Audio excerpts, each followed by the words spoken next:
I am Madison Timmons. I'm Chris Susi. And we're paranormal specialists who live in the most haunted city on earth, Savannah, Georgia. Every day is Halloween in our line of work, so join us as we spin true tales of haunts, murders, and disturbing Savannah history.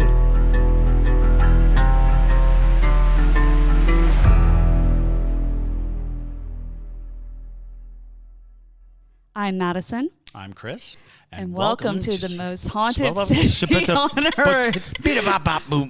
Hello, and welcome back to another episode of the most haunted city on earth. My name is Madison Timmons. I'm Chris Susi. And I'm JT Timmons. And today we are going to do a deep dive into Annabelle, the doll that everybody can't stop talking about right now. Just picking up a huge viral steam from recent journeys, because I think the standard rule was do not move. Do not move. It was a pretty set rule, lifelong rule of the Warrens to don't move. Don't Annabelle. move her. She's too dangerous. It's fascinating that they're moving her. Well, that the mechanisms that must have gone into work to allow for it to happen, of course, was post-mortem, after the death of the Warrens. Yeah. When Lorraine passed, I think there must have been a lot of conversation about, how do we continue this work? How do we continue this legacy? And I think letting folks come to her is okay. Well, that's how it's always been. I think if they really thought or believed that she was haunted, they wouldn't move her. They would fear it. Right. And so I think that it's a little disrespectful to the legacy of Annabelle I think so too. to take her around the U.S. on a tour. I think it's stupid. I I think it's not the ideal situation, but at the same time, the Warrens' quote unquote museum was still their house, I believe. I think it was still like inside a small residential thing. So the idea of having many people see her was probably just logistically impossible. Yeah. And so I think when they started thinking of taking her to like Paracons and things like that, where they would showcase and show her to, adoring fans, that there was an idea about raising awareness about paranormal investigation, raising awareness. So I think there was probably a long discussion about how do we raise awareness about what we do without destroying the world. It does feel like, the knee-jerk reaction is don't move, don't move her. Don't move her. Before we started the podcast, we kind of got on a thread of Robert the Doll. Yeah. I would be floored if they moved Robert the Doll. I would genuinely my brain shocked. would melt. And it's partly because of the way that people interact and react to Robert the Doll. I call him Bob the Doll too. I call him Bob all the Because time. Bob the Builder, maybe? Yeah, maybe. Or you associate Robert with Bob? I don't know. No, that's it. Yeah. It's just that I have a terrible habit of shortening people's names regardless. And it's highly disrespectful. I don't mean to be disrespectful. It's just the way my brain kind of will just condense names. And what's worse is if your name is very short, I will elongate it. So, it's like if you're like, if you introduce yourself as Bob, I'll be like Bobby. Bobberino, Bobbo. And Bobby Lee. I don't know why I do it, but here I am calling Robert the Doll Bob. In any case. What do you call me? You just call me straight up JT? I sometimes call you John Timmons. Oh, okay. Or refer to you as John Timmons. Gotcha. But or I'll call you JT Timmons. Yeah. Entirely. Yeah. So, when Madison's mad at me, she calls me John because I don't like the name. Yeah. Thanks, Mom, for naming me after a freaking bathroom. Like, seriously. But anyway, back into the dolls. Yeah. Oh yes, that was a total. But you get that notion that part of the fixture of the lore is that you don't move them. Although Annabelle's living up to the lore as far as everyone's concerned. Yeah. That if you move her, bad things will happen. And it certainly feels that way, doesn't it? Yes. Yeah. Well, and that's the thing. It's like with Robert the Doll, I think if they tried to take him out of his space, they wouldn't make it out of the parking lot. That's truly it. Like, that doll throws hands for no reason. So, I mean, it's... I just think there's an extremely malicious spirit attached to Bob the doll. Robert the doll. Sorry, Robert. Sorry, Robert. So, and also all the Parajunkies are here asking questions. I've read through everything everybody said. We're going to cover literally everything that you're talking about. So fear not. I'm not going to answer them yet. Do we have just a couple quick announcements? Yes. Mega quick, y'all. Yep. So we are beginning Haunted City Summer. We have a lot coming up in June. And so we have a lot going on in June. So buckle in, everybody. So Colin Brown, who was supposed to be our guest today, actually is sick today. We got notice that he was not going to be able to be on today. So we hope he feels a lot better. And we are going to be rescheduling that episode to June 18th. That's when we're going to film it. So if you are hoping to catch the live stream for that, make sure you become a Parajunkie before June 18th. Because it's going to be a really phenomenal episode. Yes. And then if you are going to be in the Savannah area on June 20th or June 21st, we have some fun events going on. I'm going to be hosting a manifestation board workshop. So basically, we're going to be covering the basics of manifestation, how does it work, laws of attraction, things of that nature. And then we're going to have a nice, fun little time where we cut papers and photos and create our manifestation boards. And you get to take it home and you get to have a glass of wine or a non-alcoholic beverage while you do so. So it's going to be a lot of fun. That's going to be at Dreamhouse Studios here in Savannah. How do they manifest those tickets, Madison? Oh, you can go to my website, countrywitchco.com. There is a section at the top of my website that should say workshops, and you can buy tickets through that, or you can go to dreamhouse.com, and that also is a way you can buy tickets for it. I will link it in the description. Yes, it is $35 a head, but it's going to be a lot of fun. It's going to be a 2-hour event, so it's a great way to spend your Friday night. And then on Saturday, if you want to get spooky, you can join us at the museum because we're going to have Lee Triana, who we had as a guest here not too long ago, and she's going to be doing an event where she's going to do a book signing. She might be bringing out the Ghost Lab. Yes, and she's going to open up for readings because we're going to probably convert the confessional into a small little reading booth. Oh, cool. That'll be fantastic. We'll be able to schedule some readings, and she is one of the stars of the television show Repossessed, and she is got her own network of podcasts on the paranormal going on. And she's an amazing resource for us because she has so many different irons in the fire as far as the paranormal community is concerned. Exactly. Yeah. So it's going to be a really fun weekend. You won't want to miss it if you're going to be in the Low Country area. Make sure to come join us for that. And then the last announcement, on June 25th, we are going to be doing our investigation overnight at the Old Tondi's Tavern. That is going to be super cool. I've been already starting my deep dive research for the episode that we do before this. It's mega haunted, y'all. Yeah. Also, one thing is next week, we are getting that information that we're supposed to be sent from the Georgia Historical Society. All of it will be posted to Patreon next week. So if you want to look at that for yourself, it's going to be on Patreon. Absolutely. Yes. And that's another really great reason to become a Parajunkie in June, because we are going to be live streaming all night long for the Parajunkies. We're going to be live for the public for the first 2 hours, I believe. Yep. And after that, it's going to be completely Parajunkies only. It's always a really fun time when we do these overnight investigations. And I assume this one's going to be equally as amazing. So you won't want to miss it. But and then also, Eni is going to be live for her Patreon because she's going to be joining us. So you could join either one of our Patreons. You'll catch it. Yeah. We're actually about to receive a doll from Eni. Ooh! Yeah, so keep your eyes open on the museum TikTok and Eni's TikTok. We're probably going to be having an exchange tomorrow. Oh, very nice! Because this doll apparently has always been an issue with her, but now it's affecting her dog and her plumbing. So she's not her dog and her plumbing. Yes. No. And we don't have any plumbing here. that's so exactly what I said. I said, bring it. Bring no plumbing. But we do bring dogs here, so it needs to behave make itself. sure that it's in the main area, Yes. away from any pooches. Wow. But all right. Haunted doll girl summer. Yeah. There you go. Tomato girl summer who? We only know haunted doll summer. Haunted doll girl summer. Love it. All right. So let's go ahead and dive on into it, y'all.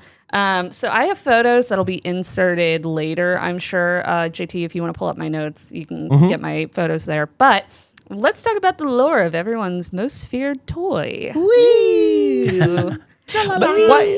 We should probably first talk about why we wanted to make this episode. There's so much misinformation going around about Annabelle. There's a million different things you can find out about her and whatnot. And so what we wanted to do is create an episode that is a deep dive look into Annabelle and kind of create a streamlined, like as truthful as we can get it episode on Annabelle, just to, is she missing? We'll talk about that and just stuff like, you know what I mean? Because there's so much misinformation right now. Yes. So buckle in, everybody. Buckle in. All right. So first off, here's some really horrifying photos of Annabelle. Look at her in all her glory. A queen. I don't know who this child is also. Who let this child near Annabelle? Couldn't tell you. But I did find this photo from the archives.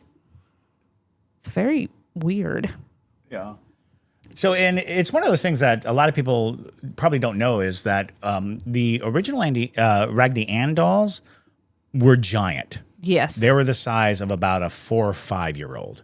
They were very large. My sister had one, and for a long time we were the same size. Me and Raggedy Ann. I can remember very clearly tussling with Raggedy Ann. And I have no idea why in the movies they turned her into this like plasticky. I would have to imagine it's a copyright issue. Maybe. I would imagine that the people who still make and sell Raggedy Ann dolls is like, let's not do that. Let's not tell the world that Annabelle's a Raggedy Ann doll. Well, you can't hide it for long. No. So we've got some photos going in there. So the story kind of started in 1970 when a mother bought an antique Raggedy Ann doll from a hobby store. It was supposed to be a birthday present for her daughter, Donna. And Donna was a 28-year-old nursing student, I should say, who was preparing to graduate from college. Now, Donna lived in a tiny apartment with her roommate, Angie. And Angie was actually pretty happy with the cute little Raggedy Ann doll, and Donna placed it on her bed as a decoration and didn't give it a second thought, as most people would when they receive a toy or a doll from their parents. They wouldn't expect their parent to bring a demon doll into their life. But I guess she wasn't a demon at that point. At that point, no. At that point, it was a thoughtful, because that's another thing about Raggedy Ann doll is they're very homey. Yes. They look more like a decoration than an actual doll. I agree with that. Yeah. They really do.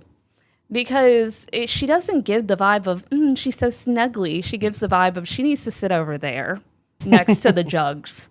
Next to the yeah, right. Rooster statues. If you had a hay bale sitting exactly. and you set her on top of it, that would definitely work perfect. Yeah, exactly. But within days of Annabelle coming into their life, both Donna and Angie noticed something very strange and creepy about the doll.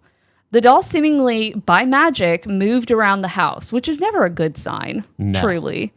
And initially, its movements were subtle, like slight shift in position. And however, as time passed, the movements became more noticeable. Donna and Angie would return home to discover the doll in an entirely different room. And occasionally the doll would be found with its legs crossed and arms folded, while at other times it would be found upright, standing on its feet. So a Raggedy Ann doll should not stand on its feet. There's no structure. They're actually no bones. Raggedy. Literally. They're very raggedy. There's no bones to that doll. Yeah, it would make no sense. And so Donna would sometimes leave the doll on the couch before going to work. And when she returned, she would find the doll back in her room on the bed with the door closed.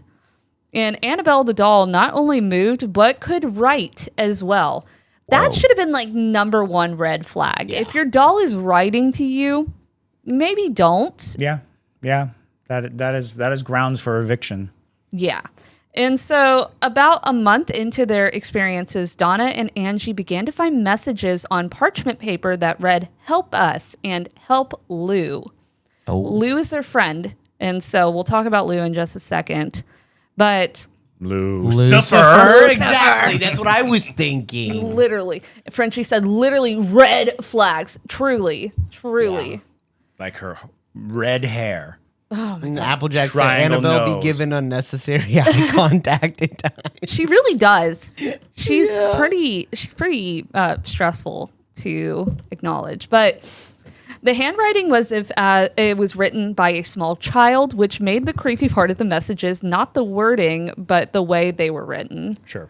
Now, at the time, Donna had never kept parchment paper in the house, and that was what the notes were being written on. And so they were wondering, where is this coming from?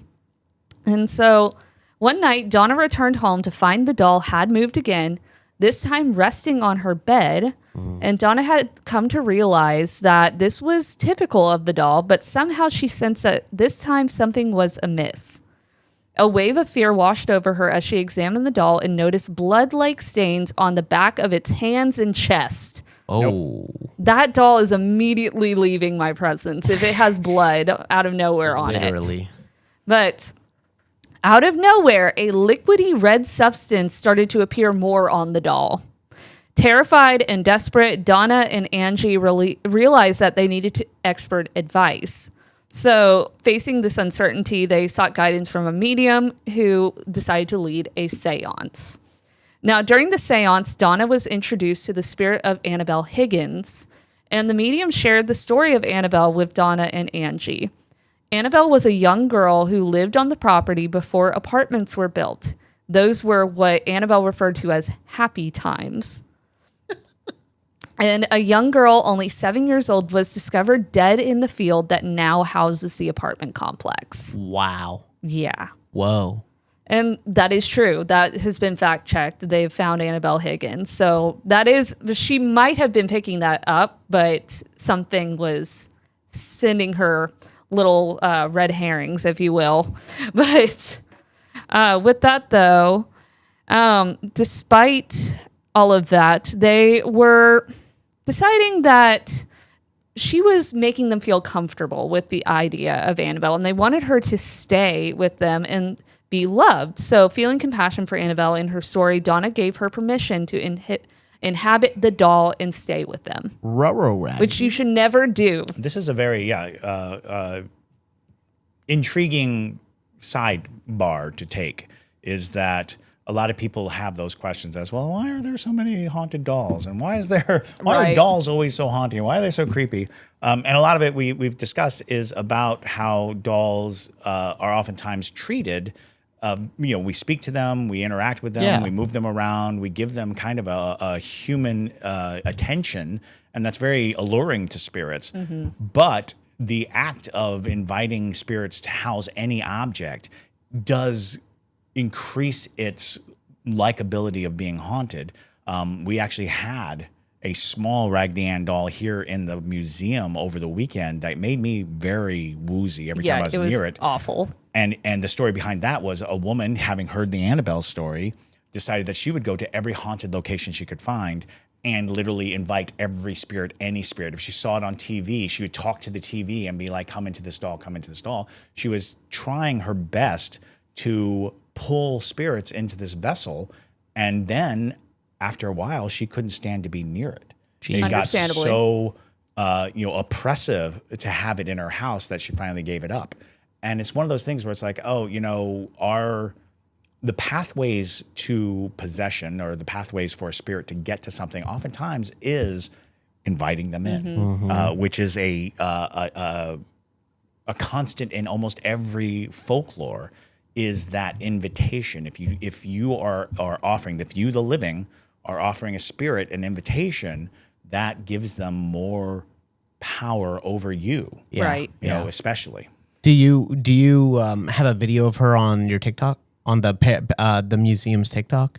I don't think I do. I actually avoided that thing. I think it sincerely wigged me out. Yeah, if you have a video, maybe post it on the TikTok. I'm pretty sure we have a photo at minimum. So. Yes, I do have a photo of it. Yes. Okay. And I'll go ahead and make a TikTok about it, because now that I'm away from the notion of it, I was trying to be very guarded around it, because it did, like, literally I had tunnel vision when I was near it. So yeah.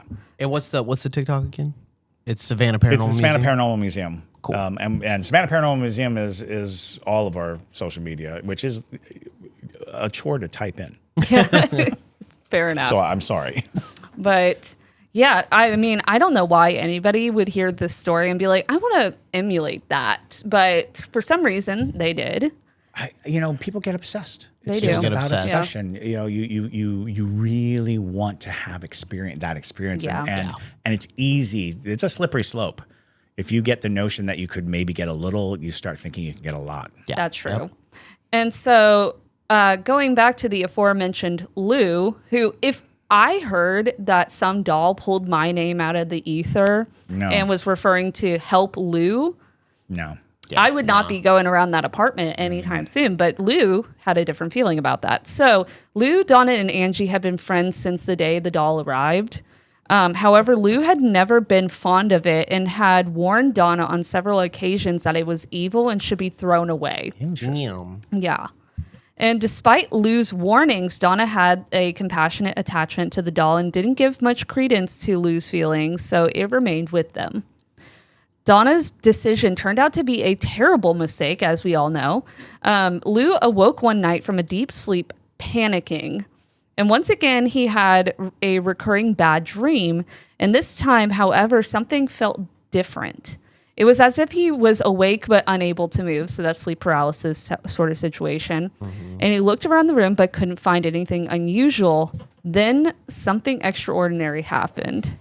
He looked down at his feet and saw the doll, Annabelle. What? It began to slowly glide up his leg, moving over his chest Get before outta here. stopping. Get out of here. Literally. Literally. That's crazy. It's insane. So Annabelle was a hag? Yeah. No, she just wanted to maim this man, truly. That's what it is. Wow. And best way to do that is to paralyze someone. And this is But- Lou?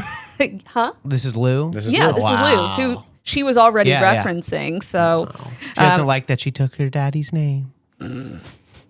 I think what it is that Lou didn't like Annabelle, or maybe was picking up on its deception. And And was Annabelle's trying to separate the source from Jeez. the entity. exactly. And so within seconds, the doll strangled him. Paralyzed, paralyzed and gasping for air, Lou, on the brink of asphyxiation, blacked out. God. And the next morning, Lou awoke, certain that it wasn't a dream. Determined to rid himself of that doll and the spirit that possessed it, Lou set out on a quest to eliminate it.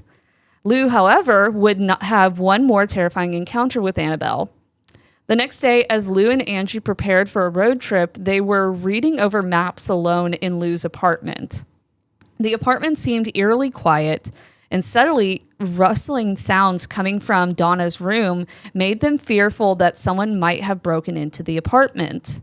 Lou, determined to uncover the identity of the intruder, quietly made his way to the bedroom door. He waited patiently for the noises to cease before entering and turning on the light. To his surprise, the room was empty except for Annabelle, who lay motionless on the floor in the corner. Lou scoured the room for forced entry, but nothing was out of place. But as he got close to the doll, he got the distinct impression that somebody was behind him. Spinning around, he quickly realized that no one was there, but then in a flash, he found himself grasping for his chest, doubled over and cut and bleeding. The shirt was stained with blood, and upon opening it, he saw 7 distinct claw marks on his chest. 7. 3 vertically and 4 horizontally, all hot like burns. Yeah. Someone playing tic-tac-toe on a man's body. Kinda. Yeah. These scratches healed almost immediately, Ooh. with half of them gone the next day and the rest completely gone by day 2.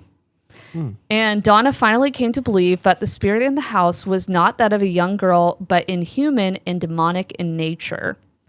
After Lou's experiences, Donna realized it was time to seek genuine expert advice and reached out to the Episcopal priest named Father Hegan.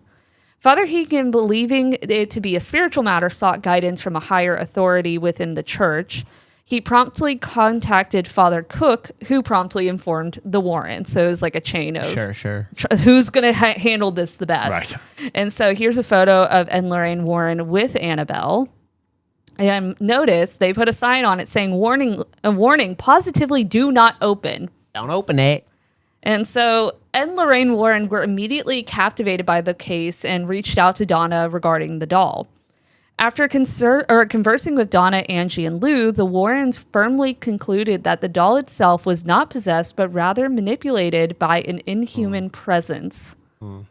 They believe that spirits don't possess inanimate objects like houses or toys. They possess people. An inhuman spirit can attach itself to a place or an object, as was the case in Annabelle. Now, this spirit manipulated the doll, creating the illusion of its life to gain recognition. However, the spirit's true intention was not to remain attached to the doll. It sought to possess a human host. The spirit, in this case, an inhuman demonic entity, was its initial phase of the infestation. And as we've talked about on the show multiple times, there are different levels of demonic possession, and infestation being one of the first. Yes. So it began moving the doll around the apartment by teleportation, aiming to arouse the occupants' curiosity and prompt them to recognize it. Dang. Now, predictably, the mistake of bringing a medium into the apartment to communicate with it led to further trouble because the medium was picking up on the land, not necessarily this entity, because it's powerful enough that it can conceal itself. Hey, what from demons? sensitive- What demons are Annabelle? Well, Do we know? It's Do not we going to know tell which you its demon's in name. there? So no, we do not know, and it raises a lot of questions as to the concept because different faiths have different notions about that very thing. Like the Catholic Church will not believe that an inanimate object can be possessed simply because. And we also talk about like when houses get exorcised. It's actually not true. The house can't be exorcised because the spirit doesn't actually possess the house.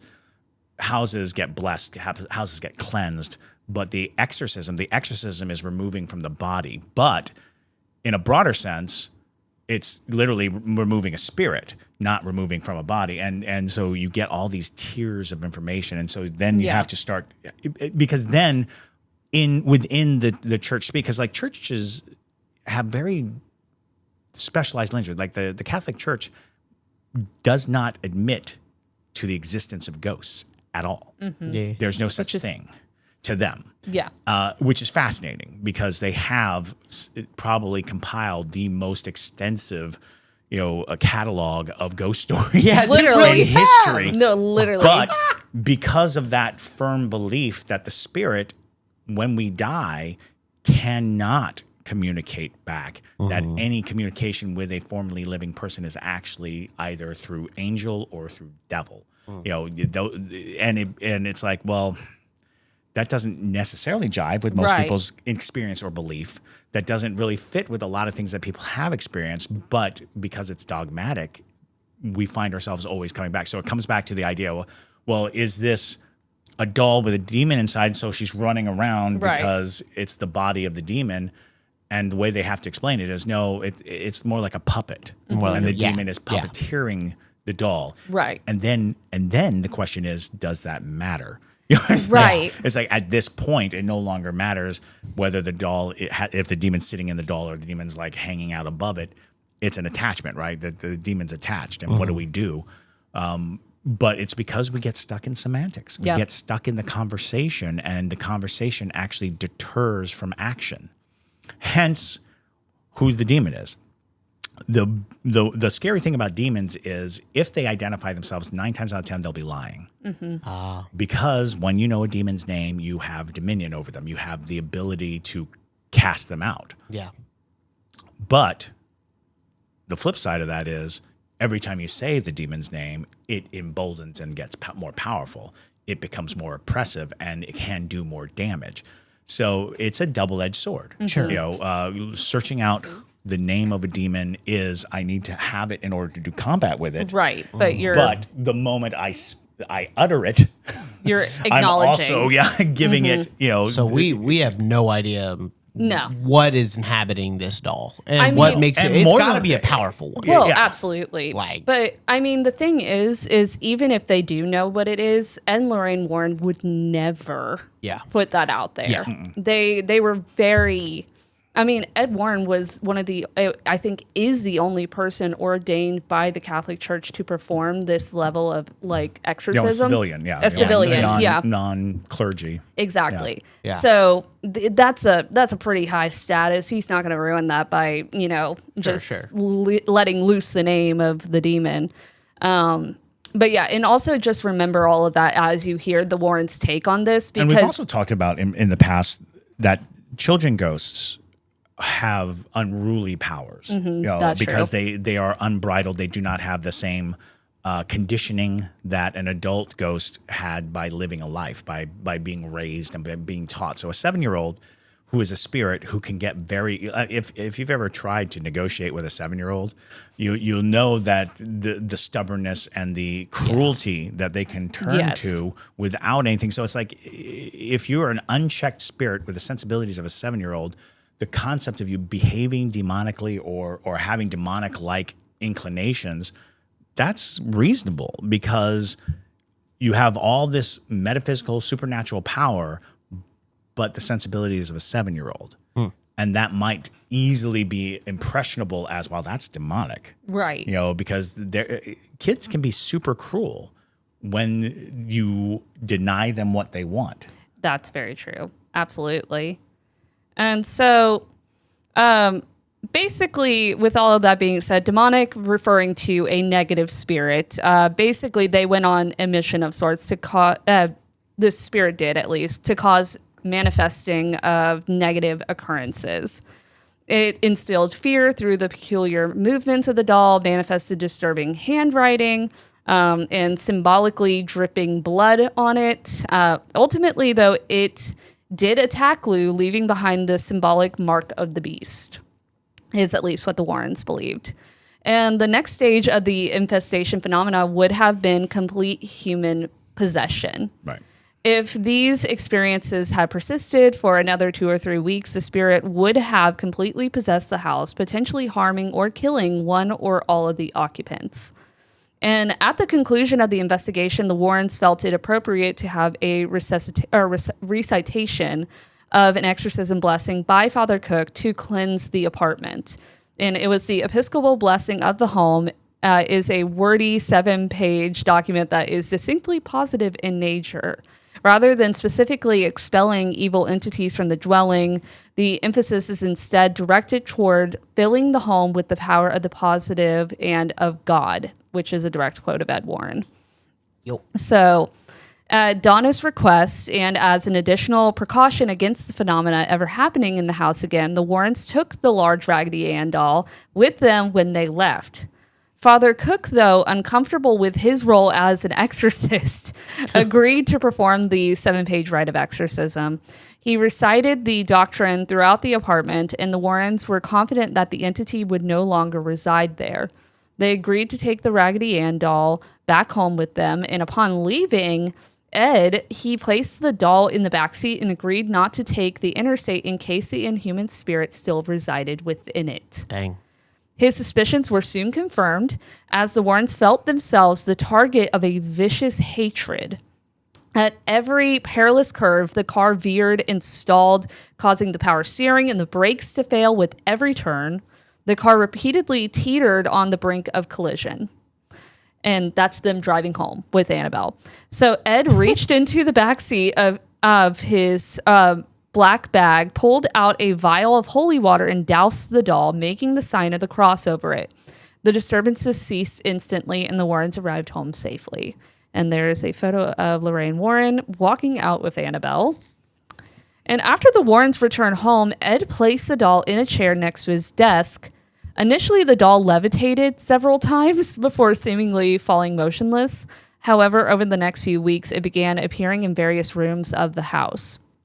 And when the Warrens were away and had locked the doll in the outer office building, they would often return to find it sitting comfortably in Ed's easy chair upstairs when they opened the main front door. The doll also harbored a deep hatred for clergymen who visited the house. In one instance, Father Jason Bradford, a Catholic exorcist, visited the house, and upon seeing the doll seated in the chair, he picked it up and said, "You're just a rag doll, Annabelle. You can't hurt anyone." Ooh. He then tossed the doll back into the chair, and at that moment, Ed exclaimed, "That's one thing you better not say." And boy, was he right. Oh, man. An hour later, Lorraine implored the priest to be cautious while driving home and to call her upon his return to his house. Now, despite her concern for the young priest's well-being, she knew he had to proceed with his journey. And so a few hours later, Father Jason called Lorraine, explaining that his brakes had malfunctioned as he entered a busy intersection. Oh, my gosh. He was involved in a near-fatal accident that destroyed his vehicle. Very Robert the Doll. This was just one of many unfortunate events that occurred over the next few years. The Warrens had a special case built for Annabelle inside the Occult Museum, where she resides, well, no longer to this day. But since the case was constructed, Annabelle no longer appeared to move, but she is believed to be responsible for the death of a young man who visited the museum on a motorcycle with his girlfriend. The young man, after hearing Ed's account of the doll, defiantly went up and began banging on the case. Ooh. He insisted that if the doll could scratch people, he wanted to be scratched too. Don't ever do that. And this is exactly the kind of thing that happens is people get obsessed. Yes. Something triggers them inside and they feel the need to have these performative encounters and these, it's part macho, but a lot of this doubling down on your point of view and trying to prove to nobody because it's to no one's benefit. It's just for your own, edification. Right. I've seen it time and time again. People just mouth off to spirits or mouth off to cursed objects or just go in there. And a lot of it has to do with, it's equal parts ignorance and insecurity. Yes. Yeah. Because in the end, their deep insecurity manifests itself as overcompensation. And they go in, and it's no different than someone picking a fight at a bar. Right. When the guy's, puffed his chest out and wants to, tango, it's like, stop. Just stop. It doesn't benefit anything. Even if you win this fight, you're still the loser. It's very true. So don't ever do that. It's not worth it because, you see, after that, Ed told the young man, "Son, you need to leave," and sent him out of the building. And on their way home, the young man and his girlfriend were laughing and teasing the doll when he lost control of his motorcycle and crashed headfirst into a tree. Oh, boy. The young man was killed instantly, while his girlfriend survived the crash and was hospitalized for over a year. Oh. So don't do that. Exactly. When asked about the incident, the young woman explained that they were laughing about the doll when they lost control of the motorcycle. Ed warns you not to challenge evil, as no man is more powerful than Satan, in his opinion.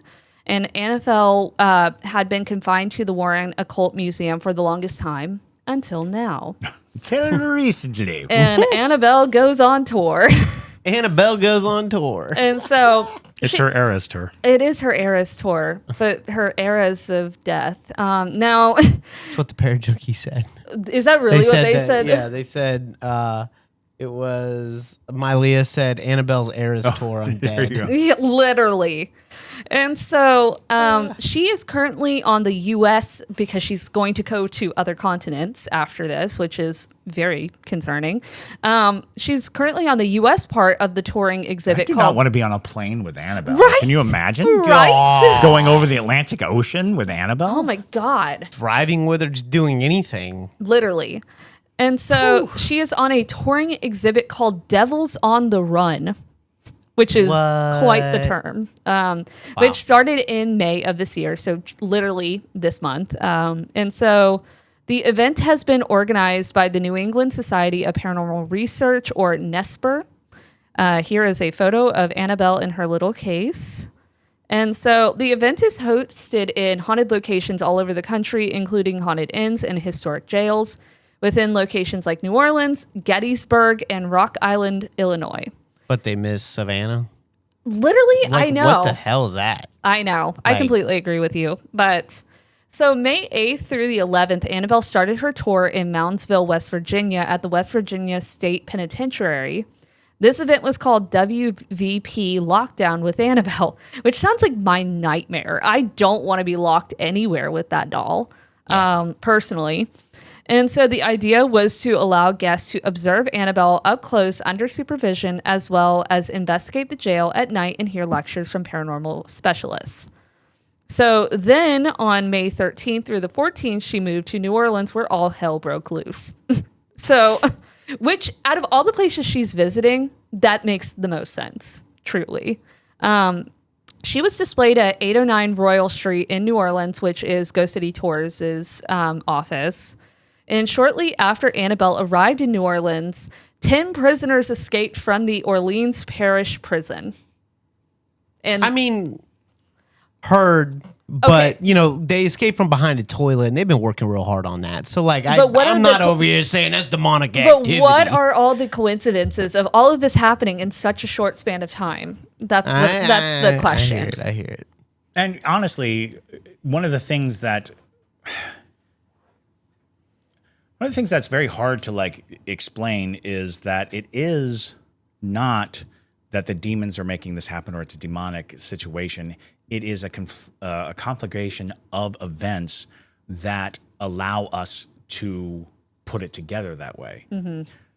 It's demonic oppression. Demonic oppression is when our minds can see a pattern and create it and put it into place, and then our minds become obsessive over it. And if you're questioning whether or not that's happening, take a look at TikTok. Yeah. Take a look at what's happening. What's happening is we are creating a mythology in real time, and that mythology includes these 10 prisoners that escaped. It's not that the demons made the prisoners escape or that Annabelle did that. It's that the event itself coincides in such a way that it can be made connected. That's the demonic element. It's not that they escaped. It's that their escaping aligns perfectly with a story that we can tell ourselves, and that story becomes stronger than the event itself. That's the true. story is greater than 10 people escaped from the prison. It coincides with the arrival of this doll. That's how mythology happens, but more overly, that's how religion happens.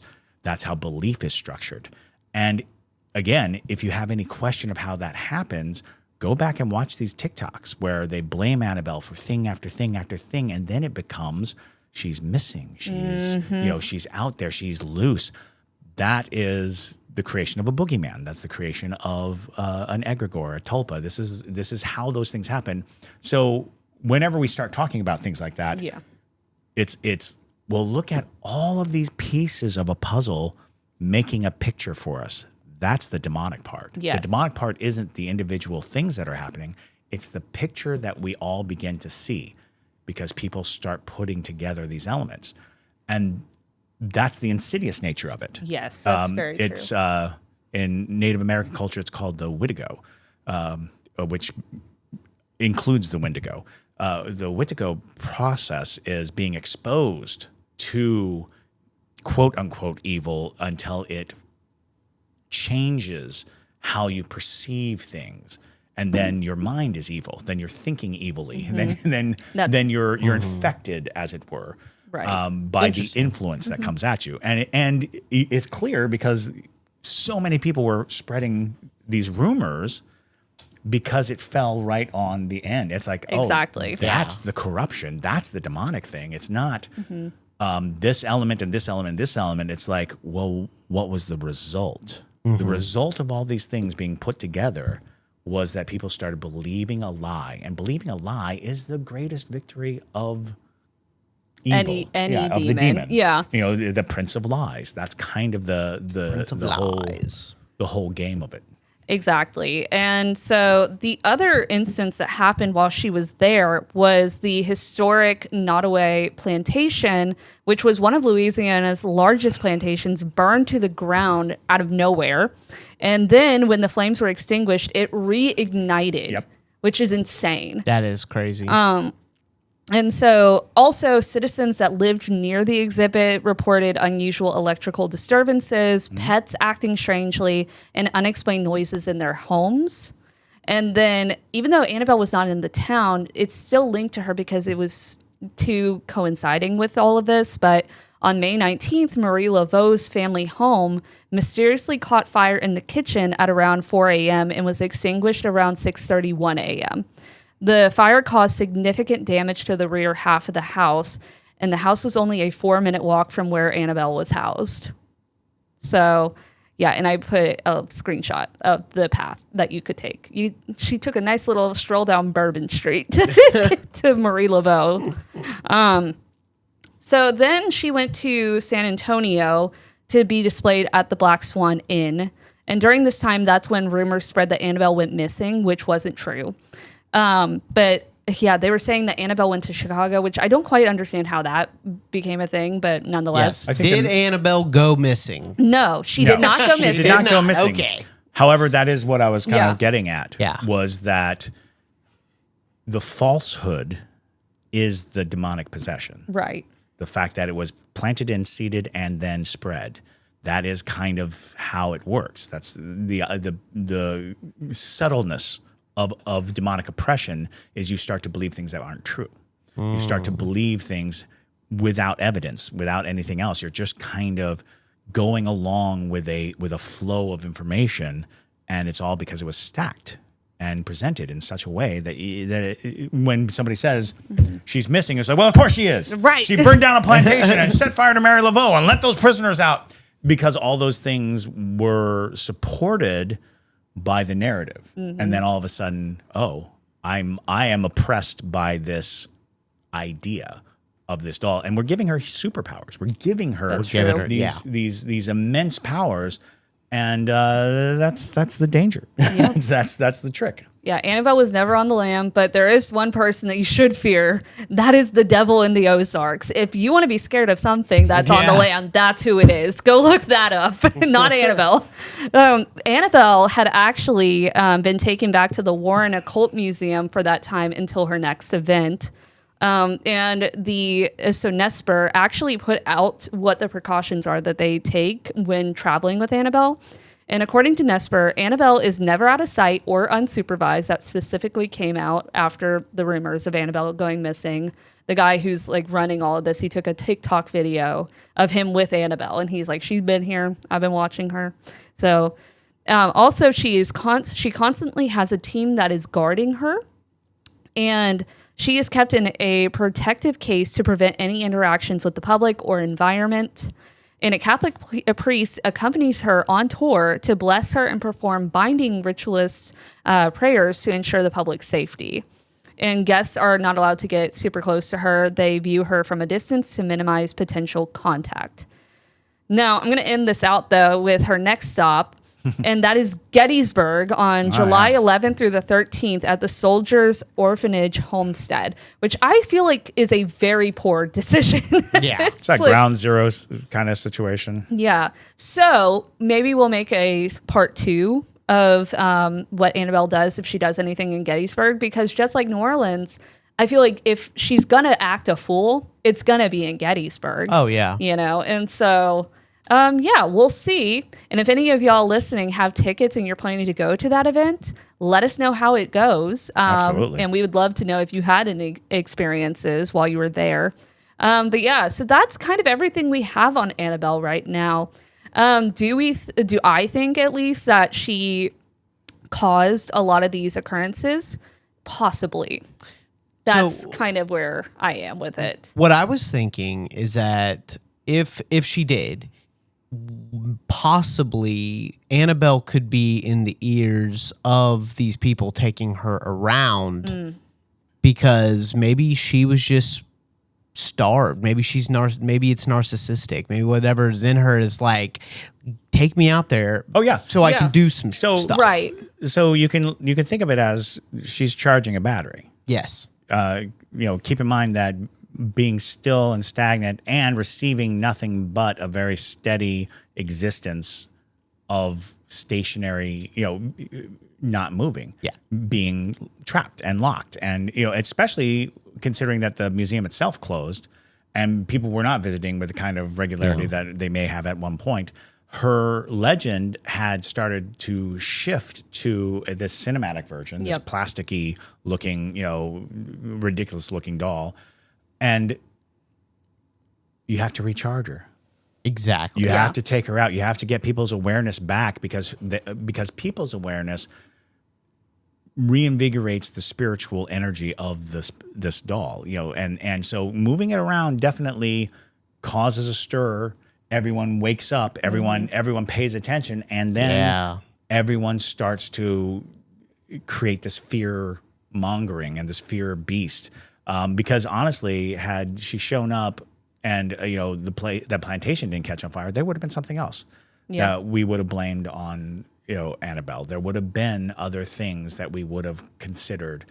Because I don't think it's a question of the spirit is actively destroying anything. I think that the spirit is being put in the center of a maelstrom, and all of these things that happen, inclement weather and crime and anything like that can start to be attributed by people who believe she has that power, and that kind of gives her that power. Exactly. Which came first, the event or the spirit causing the event? We start to backtrack. We say, "Oh, it was her," and then all of a sudden she has that power because we gave it to her. We ascribed it to her. Exactly. So, yeah. It makes me wonder if this was all her idea, because the first thing that I thought when they were like Annabelle's going on tour is that's greedy. I immediately thought that, like, to say there is a demonic presence in this doll and we are going to take her around the United States and make money off of the fact that she is inhabited by a demon.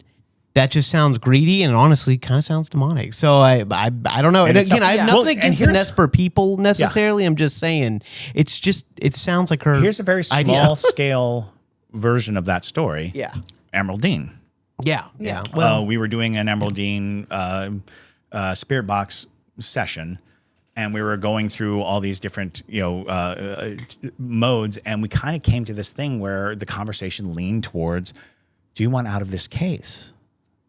Because it seemed like she was talking about the other dolls. She was talking about like being free, being let loose, being and playing very demure. So all the information was coming through different devices. We had the spirit box running. We had the spirit chat running, and it was going and was going until finally Megan was like, "Okay, I'll let you out." And she opens it up. She picks her up and she starts walking towards the door. And right before Megan got to the door, very clearly through the spirit box, we heard tricked her.